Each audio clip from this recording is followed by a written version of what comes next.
National level, pushback against President Donald Trump's unprecedented move to take control of the police department in Washington, D.C.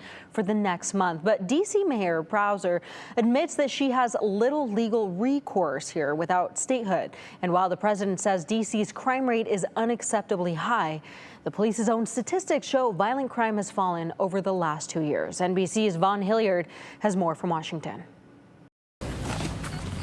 National Guard troops are now patrolling the streets of Washington, D.C., less than 24 hours after President Trump announced his plan to fight crime in the nation's capital. Over the course of the next month, the Trump administration will relentlessly pursue and arrest every violent criminal in the district who breaks the law. Today, D.C. Mayor Muriel Bowser met with Attorney General Pam Bondi to talk about the federal takeover of the Metropolitan Police Department. What I'm focused on is the federal surge and how to make the most of the additional officer support that we have. Both Bowser and Bondi called the meeting productive.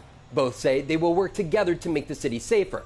The meeting comes after the president announced yesterday he was taking over the plan to fight crime in D.C. This is an emergency. This is a tragic emergency. He painted D.C. as lawless, saying gangs roam the streets and displaced people have taken over. That didn't sit well with some D.C. residents who demonstrated against what they consider federal overreach. The whole idea that there is some kind of a crisis of disorder in D.C.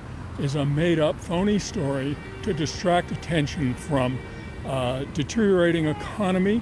The federal takeover comes as data shows violent crime is down 26%, homicides down 12%. Some residents, though, say crime is being underreported, and others welcome the attention, but say 30 days won't solve any crime problem. If there aren't longer-term, more impactful changes that take place over that 30 days, that the feds and the National Guard and anyone else who's involved is just going to go about their business and the MPD will be left holding the bag.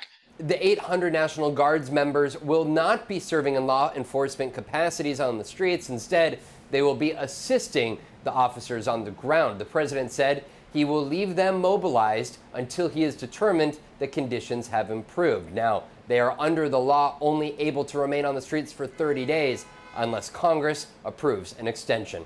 In Washington, Vaughn Hilliard, NBC News. And Washington, D.C. is in a unique situation. It is not a state. It is a congressional delegate, does not have voting rights, though the city has had the right to govern itself for decades. Congress has final oversight there. Tune in to NBC Nightly News for much more information.